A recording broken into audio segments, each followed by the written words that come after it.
അങ്ങനെ അലീനയെ എല്ലാ ജോലികളും ഏൽപ്പിച്ച് വൈജയന്തി ബാങ്കിലേക്ക് പോവാട്ടോ. ബാലചന്ദ്രൻ ഉണ്ണാൻ വരും, ഊണെടുത്ത് കൊടുത്തേക്കണം എന്ന് പറഞ്ഞിട്ടാണ് പോകുന്നത്. ഞാൻ പോയി കഴിഞ്ഞാൽ ഗേറ്റും കതകൊക്കെ അടച്ചിട്ടേക്കണം എന്നൊക്കെ പറയുന്നു. അങ്ങനെ മുത്തശ്ശി പറയുന്നുണ്ട്, മോള് പോയി ഗേറ്റും കതകൊക്കെ അടച്ചിട്ട് വാ, ഞാൻ തന്നെ കഴിച്ചോളാം എന്ന് പറഞ്ഞ് അവളുടെ കയ്യിൽ നിന്ന് ഭക്ഷണം വാങ്ങിക്കുക കേട്ടോ. അങ്ങനെ അലീന കതകൊക്കെ അടയ്ക്കാനായിട്ട് പോകുന്നതാണ് കാണിക്കുന്നത്. പിന്നീട് ലാസ്റ്റ് ഇന്നലത്തെ എപ്പിസോഡിൽ കാണിച്ചത് ബാലചന്ദ്രൻ ഭക്ഷണം കഴിക്കാൻ വരുന്നതും കതക് തുറന്നു കൊടുക്കുന്ന അലീനയും കാണിച്ചുകൊണ്ടാണ്. അങ്ങനെ ബാലചന്ദ്രൻ ഭക്ഷണം കഴിക്കാൻ വന്നേക്കാട്ടോ. അങ്ങനെ ഭക്ഷണം കഴിക്കാൻ വന്നിട്ട് ബാലചന്ദ്രന് എല്ലാ ഭക്ഷണമൊക്കെ അലീന വിളമ്പി കൊടുക്കുന്നുണ്ട്. അതൊക്കെ വളരെ ആസ്വദിച്ച് തന്നെയാണ് ബാലചന്ദ്രൻ കഴിക്കുന്നത് കേട്ടോ. കഴിക്കുമ്പോൾ അവളുടെ പാചകത്തെ പറ്റി പ്രശംസിക്കുകയും ചെയ്യുന്നുണ്ട്. നന്നായിട്ടുണ്ട്, ഇതൊക്കെ നീ എവിടെ നിന്നാണ് പഠിച്ചത്, നല്ല ടേസ്റ്റ് ഉണ്ട് കഴിക്കാനായിട്ട് എന്നൊക്കെ പറയാണ് ബാലചന്ദ്രൻ. അപ്പോൾ അലീന പറയുന്നത്, ഇതൊക്കെ ഞാൻ അവിടെ സ്നേഹനികേതനത്തിൽ ഉണ്ടാക്കുമായിരുന്നു, ചില സമയത്തൊക്കെ ഞാനും ഭക്ഷണം തയ്യാറാക്കാൻ കൂടുമായിരുന്നു, അങ്ങനെയാണ് ഞാൻ പഠിച്ചത് എന്നൊക്കെ പറയാണ് അലീന. എന്തായാലും സംഭവം അടിപൊളിയായിട്ടുണ്ട്, നല്ല ടേസ്റ്റ് ഉണ്ട്, ഇനിയിപ്പോൾ നല്ല ഭക്ഷണം കഴിക്കാമല്ലോ എന്നൊക്കെ പറഞ്ഞ് അലീനയെ ഒന്നുകൂടി പുകഴ്ത്തി ഇങ്ങനെ സംസാരിക്കുക കേട്ടോ.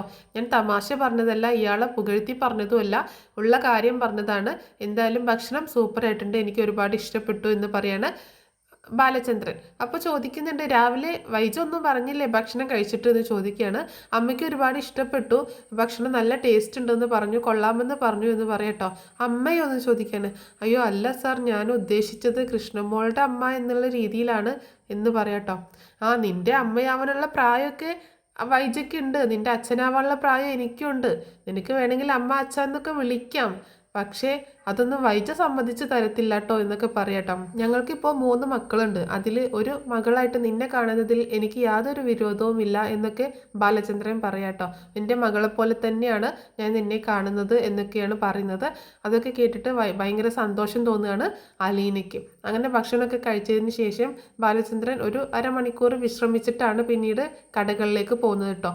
അതേസമയം അലീന എല്ലാ സാധനങ്ങളും പ്ലേറ്റൊക്കെ എടുത്ത് കൊണ്ടുപോയി ക്ലീൻ ആക്കിയതിന് ശേഷം മുത്തശ്ശിയുടെ അടുത്തേക്ക് പോവുകയാണ്. മുത്തശ്ശിയുടെ അടുത്ത് നിന്നിട്ട് സംസാരിക്കുക കേട്ടോ. അപ്പോൾ മുത്തശ്ശി ചോദിക്കുന്നുണ്ട്, ബാലചന്ദ്രൻ കഴിച്ചോ മോളെ എന്ന് ചോദിക്കുകയാണ്. കഴിച്ചു മുത്തശ്ശി. എന്ത് പറഞ്ഞു, നിന്റെ ഭക്ഷണം കഴിച്ചിട്ട് എന്ത് അഭിപ്രായം പറഞ്ഞതെന്ന് ചോദിക്കുമ്പോൾ ഒരുപാട് ഇഷ്ടപ്പെട്ടു, നല്ല അഭിപ്രായമാണ് പറഞ്ഞത് എന്ന് പറയട്ടോ.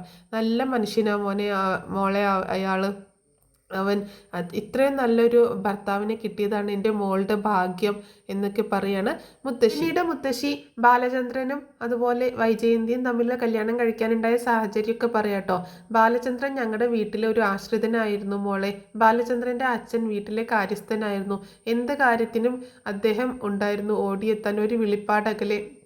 ഞങ്ങളുടെ വീട്ടിൽ ഊണ് കഴിച്ചിട്ടാണ് ബാലചന്ദ്രൻ വളർന്നത്, അങ്ങനെ ഒരു ആളായിരുന്നു. എന്ത് കാര്യത്തിനും നമുക്ക് പെട്ടെന്ന് ചെന്ന് പറഞ്ഞിട്ടുണ്ടെങ്കിൽ അത് അതേപോലെ ചെയ്തു കൊണ്ടുവരുമായിരുന്നു ബാലചന്ദ്രൻ. അങ്ങനെ ഒരു സഹായിയായിരുന്നു ബാലചന്ദ്രൻ എല്ലാ കാലത്തും.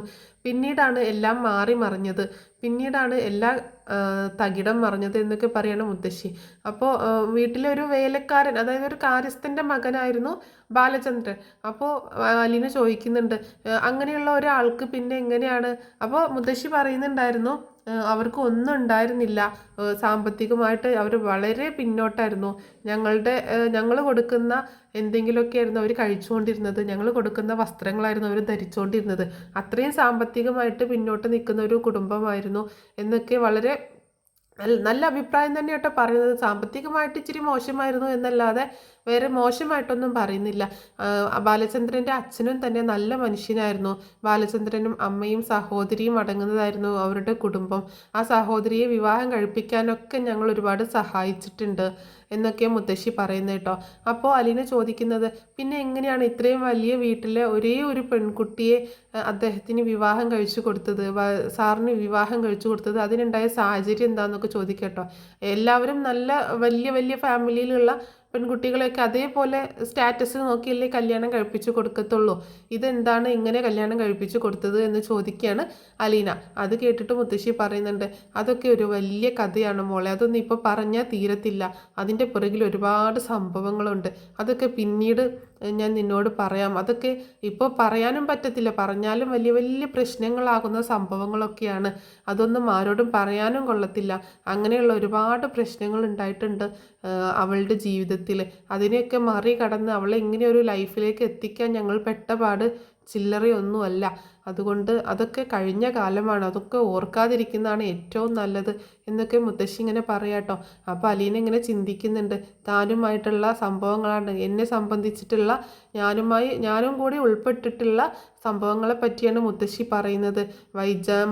അമ്മ ഗർഭിണിയായതും ഒരാളെ പ്രേമിച്ചിരുന്നതും ഗർഭിണിയായതും പ്രസവിച്ചതുമായ കാര്യങ്ങളൊക്കെയാണ് മുത്തശ്ശി പറയുന്നത് എന്ന് അലീനയ്ക്ക് മനസ്സിലാവുന്നുണ്ട്. പക്ഷേ അലീന എത്രയൊക്കെ ചോദിച്ചിട്ടും വല്ലാണ്ടൊന്നും മുത്തശ്ശി വിട്ട് പറയുന്നില്ല കേട്ടോ.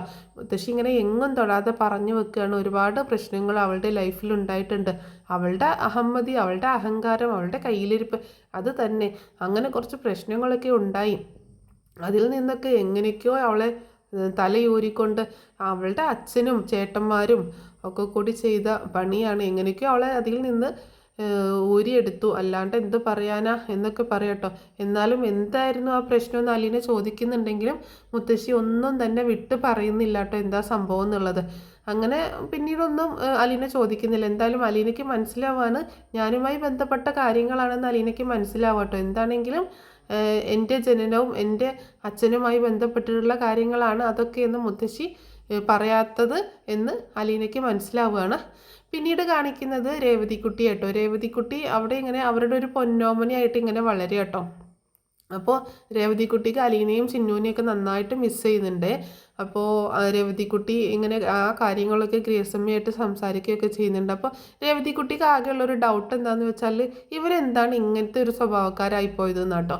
രേവതിക്കുട്ടിയുടെ ചില സമയത്ത് ഭയങ്കര ദേഷ്യത്തിലും ചില സമയത്ത് ഭയങ്കര സ്നേഹത്തിലും ഒക്കെ പെരുമാറുകയും ഒക്കെ ചെയ്യുന്നത്. അപ്പോൾ അതിൻ്റെ പുറകിലൊരു കഥയുണ്ട് കേട്ടോ. അത് ഞാൻ എന്തായാലും നെക്സ്റ്റ് ഒരു എപ്പിസോഡായിട്ട് അപ്ലോഡ് ചെയ്യാം കേട്ടോ. രേവതിക്കുട്ടിയുടെ വീട്ടുകാരായ ഗ്രേസമ്മയും മാമച്ചനും ഇങ്ങനെ ആയിപ്പോയതിൻ്റെ ഒരു കഥയുണ്ട് കേട്ടോ. ആ കഥ എന്താണെന്നുള്ളത് ഞാൻ നെക്സ്റ്റ് വീഡിയോ ആയിട്ട് അപ്ലോഡ് ചെയ്യാം. പിന്നീട് നമ്മുടെ ചിന്നുകുട്ടീനെ കാണിക്കുന്നു കേട്ടോ. ചിന്നുമോൾ ഇങ്ങനെ കാത്തിരിക്കുക കേട്ടോ അലീന ആൻറ്റിയും രേവതി ആൻറ്റിയും വരുന്നതും നോക്കിയിട്ട്. അപ്പോൾ ചിന്നുകുട്ടി ഇങ്ങനെ പുറത്തേക്ക് ദൂരേക്ക് കണ്ണും നട്ടിങ്ങനെ നോക്കിയിരിക്കുന്നത് കണ്ടിട്ട് സിസ്റ്റർ വന്ന് ചോദിക്കുന്നുണ്ട്, എന്താ ചിന്നുമോൾ ഇവിടെ ഇരിക്കുന്നത്, ചിന്നുകുട്ടി എന്താ അവരുടെ കൂടെ കളിക്കാൻ കൂടാത്തെ, കൂട്ടുകാരോട് പിണങ്ങിയോ എന്നൊക്കെ ചോദിക്കുകയാണ്. ഇല്ല, ഞാൻ ഒരാളെ കാത്തിരിക്കുക, ഞാൻ കുറച്ച് ആൾക്കാരെ കാത്തിരിക്കുക എന്ന് പറയാട്ടോ. അപ്പോൾ ആരെയാ ചിന്നുമോൾ കാത്തിരിക്കുന്നത് എന്ന് ചോദിക്കുക കേട്ടോ സിസ്റ്റർ. രേവതി ആൻറ്റിയും അലീന ആൻറ്റിയും നക്ഷത്രവും കേക്കും ഒക്കെ വാങ്ങിച്ചുകൊണ്ട് വരാമെന്നും പറഞ്ഞ് പോയതാ, ഇതുവരെ വന്നില്ല എന്ന് പറയട്ടോ ചിന്നുമോൾ. അന്ന് പോയിട്ട് എത്ര ദിവസം എത്ര നേരമായി വന്നിട്ട് ഇതുവരെ വന്നില്ല എന്ന് പറയണേ. അപ്പോൾ സിസ്റ്റർ പറയുന്നുണ്ട്, അത് കിട്ടിക്കാണത്തില്ല മോളെ, ചിലപ്പോൾ നക്ഷത്രവും കേക്കൊന്നും കിട്ടിക്കാണത്തില്ല, അപ്പോൾ അത് വാങ്ങിക്കാൻ ദൂര സ്ഥലത്തേക്ക് പോയിട്ടുണ്ടാവും എന്ന് പറയാട്ടോ. ആണോ, ദൂര സ്ഥലത്തേക്ക് പോകണോ കേക്കും നക്ഷത്രവും വാങ്ങിക്കാൻ? ഇവിടെ അടുത്തൊന്നും കിട്ടത്തില്ലെന്ന് ചോദിക്കുമ്പോൾ ഇല്ല, അവരത് വാങ്ങിച്ചിട്ട് എന്തായാലും ചിന്നുമോളെ കാണാനായിട്ട് വരും എന്നൊക്കെ പറയാണ് സിസ്റ്റർ. പിന്നീട് കാണിക്കുന്നത് ഹരി നമ്മുടെ കടപ്പാട്ടൂർ വീട്ടിലേക്ക്, വൈജയുടെ വീട്ടിലേക്ക് വരുന്നതാട്ടോ. ഹരി ഇങ്ങനെ വരുന്നത് മലീന ഡോറ് തുറന്ന് കൊടുക്കുകയാണ്. ഡോറ് തുറക്കുമ്പോൾ എന്താന്ന് ചോദിക്കുകയാണ്.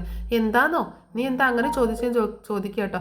എന്താ ഇവിടെ ഞാനും മുത്തശ്ശിയും മാത്രമേ ഉള്ളൂ, അതുകൊണ്ടാണ് എന്താ ഈ സമയത്ത് വന്നത് എന്ന് ചോദിച്ചതാന്ന് ഹരി പറയാട്ടോ. ഇവിടേക്ക് വരാൻ എനിക്ക് സമയവും കാലമൊക്കെ നോക്കണം, ഇത് എൻ്റെയും കൂടി വീടാന്ന് പറഞ്ഞിട്ട് ഹരി അകത്തേക്ക് കടക്കാൻ ശ്രമിക്കുമ്പോൾ പറ്റില്ല, ഇവിടെ ഞാനും മുത്തശ്ശിയും മാത്രമേ ഉള്ളൂ, അതുകൊണ്ട് ഇങ്ങോട്ടേക്ക് വരാൻ പറ്റില്ല എന്ന് പറയാട്ടോ. നീ ആരാ അത് പറയാം, ഞാൻ ഇപ്പം തന്നെ വൈജയന്തിയെ വിളിക്കും, എന്നെ അകത്തേക്ക് കയറ്റിയില്ല എന്നൊക്കെ പറയും എന്ന് പറയുമ്പോൾ അലീന പറയുന്നുണ്ട്, നീ വിളിച്ചാൽ യാതൊരു കുഴപ്പമില്ല, ഞാൻ മുൻപത്തെ സംഭവങ്ങളൊക്കെ പറയും എന്ന് പറയാട്ടോ.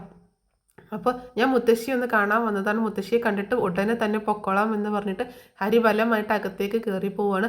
അപ്പോൾ ഇനി എന്തൊക്കെയാണ് ഇവിടെ സംഭവിക്കാൻ പോകുന്നത് എന്നുള്ളൊരു അങ്കലാപ്പിലാണ് അലീന. ഇത്രയൊക്കെയാണ് ഇന്നത്തെ എപ്പിസോഡിൽ കാണിക്കാൻ പോകുന്നത്. ഇന്നത്തെ എപ്പിസോഡിൻ്റെ പ്രൊമോ റിവ്യൂ ആണ് ഞാനിവിടെ പറഞ്ഞിട്ടുള്ളത്.